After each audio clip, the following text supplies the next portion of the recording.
Hi, this is section 9.1 for statistics, math 1040. And so we finally made it to chapter 9.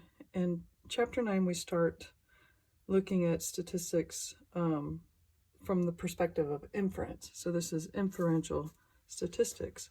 And what that means is that we find an estimate and we use that to make a conclusion or an inference about a bigger party. So in other words, let's say that I wanted to know how many purple Skittles there were in a bag of Skittles, a small bag of Skittles. Well, I can't actually test every single bag of Skittles, but what I could do is take a sample and, let's say, of 100 bags and count the purple Skittles in each bag, take the average, and then from that number draw a greater conclusion. So if the average number of purple Skittles in the 100 bags that I looked at was 4, then I might say, oh, then I think there are about 4 purple Skittles in all the bags that exist. So it's when you can't survey the entire population. So you look at a sample, and based off of your sample, you make a decision about the population at large. So let's back up for a second and talk about some vocabulary words in ways that might be easy to understand for this section. Okay, let me take a different example. Let's say I went to the store and I was talking to the lady at the checkout, and I go home and I'm talking to my friend, and they said, well, how old was that lady? And I say to them, oh, I think that lady was 57. Okay, so 57 is my point estimate. I would call that a point estimate. So I'm estimating that that lady was 57 years old. So how confident am I that she's 57 years old? Well, I'm not super confident because it's hard to guess someone's age precisely, right? But I might say that I'm confident within 5 years. So I could say a plus or minus 5 years. So this would be what's called my margin of error. So in other words, 57 minus 5 years is 52. 57 plus 5 years is 62. So I've now, instead of just using a point estimate, I've now created an interval. I think she's somewhere between 52 and 62 years old, and I'm pretty confident that that is true. So then you might say, well, how confident are you? And I would say, well, I'm 95% confident that her age is somewhere between 52 and 62. Okay, so just to begin with, let's talk about what it means to have a level of confidence. And in order to do that, I need to pull a different type of example. So this was just so that you could understand what the vocabulary is. So let me back up. So a point estimate is a specific estimate of something. An interval is when that estimate, which was based off the center, right, has an error to the left and right of the original estimate. So an interval will always contain the point estimate in the dead center of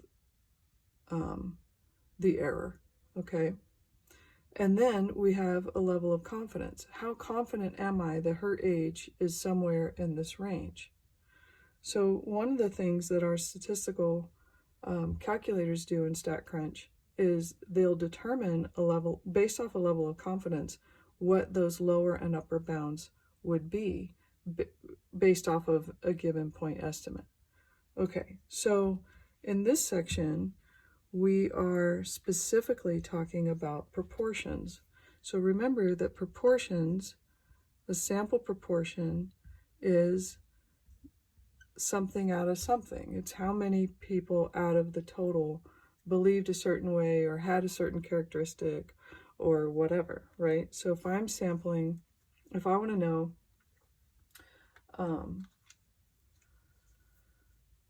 the proportion of people at Dixie State who have children, I might, instead of interviewing all the people at Dixie State, because there are something like 10,000 students or whatever, I might take a sample of 100 students. And out of the 100, I ask all of them, do you have children? Yes or no? And let's say that 65 out of 100 say yes, they have children. So then the proportion would be 65 out of 100, or 0.65, right?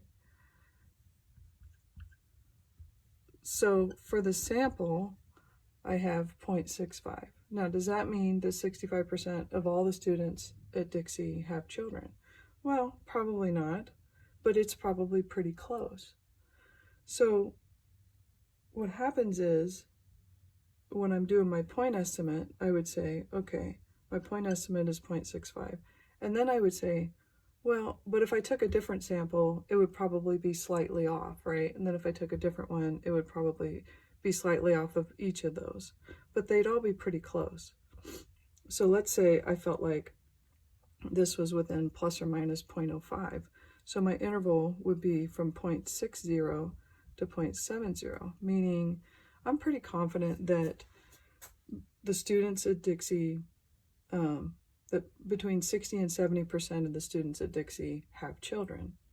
So how confident am I? If I say I'm 90% confident, then what that means is that if I took 100 samples and I figured out how many people, or what the proportion of students were in that sample that had children, that 90 of those samples would contain my original point estimate within their interval, and 10 would not.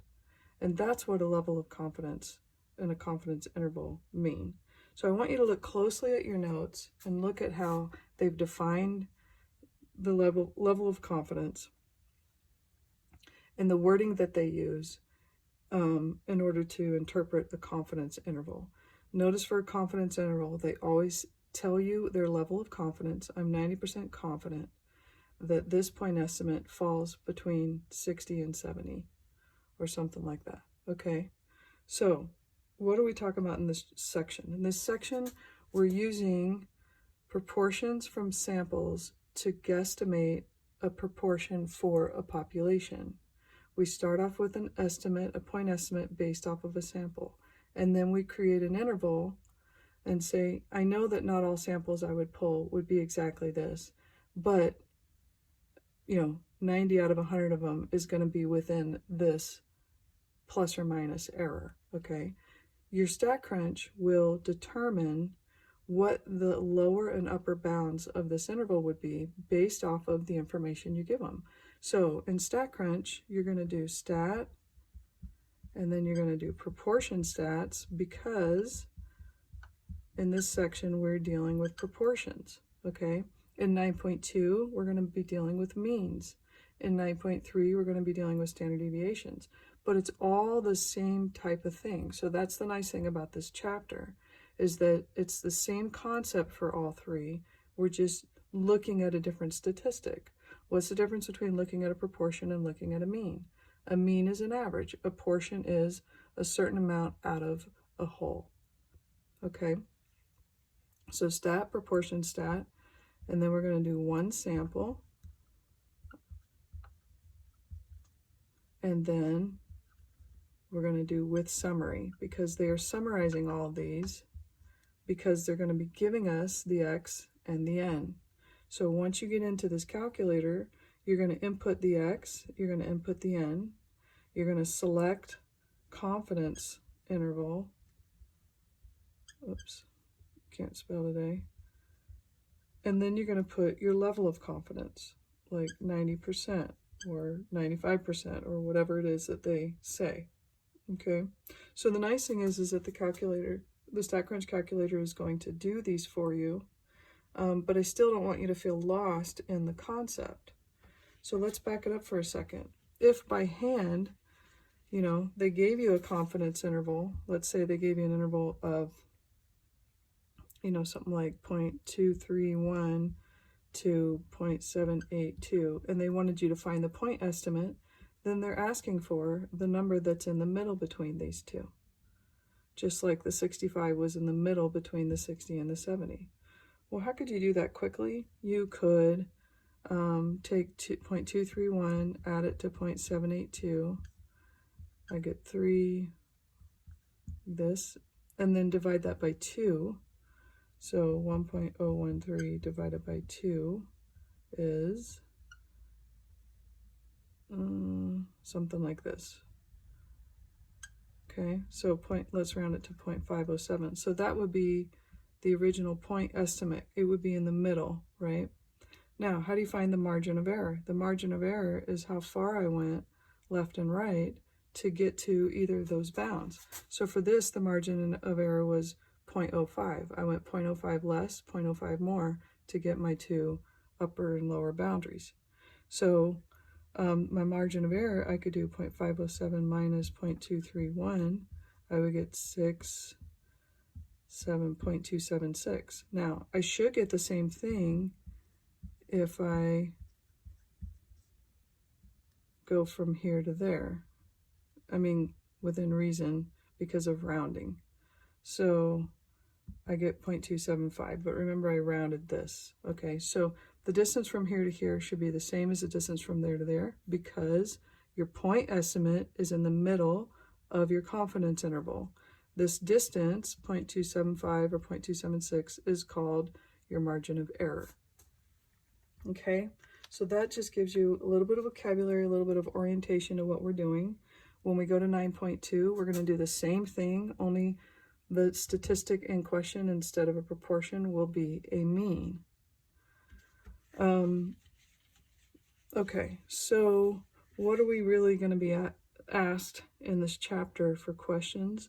We're going to, if given an interval and a point estimate, then we could find the point estimate just like we did. Okay, they might give us the x and the n so that we could get our point estimate and our level of confidence, and then we could find the upper and lower boundaries, which we would do using StatCrunch, and I will do a StatCrunch video to show that. They might give us the level of confidence and the margin of error, and we have to go backwards and find the sample size, which StatCrunch will also do for you, which is good. And then finally, there's just the conceptualization of what happens if I have a larger sample size, what happens to my level of confidence, what happens if to my margin of error for my level of confidence. And let's look at it this way. I might be 90% confident that this 0.65 is between here and here, right? If I make my interval bigger, like let's go back to the analogy of that person's age. So I thought that person was 57. And so I was pretty confident that she was somewhere between 52 and 62. And maybe I was 90% confident that she was that. But what if I made my margin of error larger, which makes my interval larger? So what if I made it between 40, well, I started off at 57. So let's go 42 to 72. Am I more confident or less confident that she's within this age range? And I can be actually a lot more confident, because if I have a bigger target, in other words, it's one thing to say, oh, that lady is 57. And then it's another thing to say, well, I think she's between 52 and 62. But I'm pretty darn sure she's between 42 and 72. My range is bigger, which means my confidence level can also be bigger. Okay. And then the other thing to note is just remember with you know, all statistics that we've been doing, the larger your sample size, you know, the more confident you can be, right? Because you're getting closer and closer to the true population by having a larger sample size. It's the law of large numbers. So if I was looking at those purple Skittles and I only happened to open 5 bags, you would be like, well, okay, you say the average number of purples is 4 in a bag, but you only looked at 5 bags. That's not enough to really get a confident conclusion, right? But if you looked at 100 bags, you'd be more confident in your answer. And if our friend next to us looked at 1,000 bags, we would be even more confident with that person's answer. So these are things that I think we know and deep inside, but we don't necessarily articulate. And so it's hard to translate that information into what we're doing with statistics. Okay, so let's stop it there, and we'll add to kind of this information as we continue in chapter 9.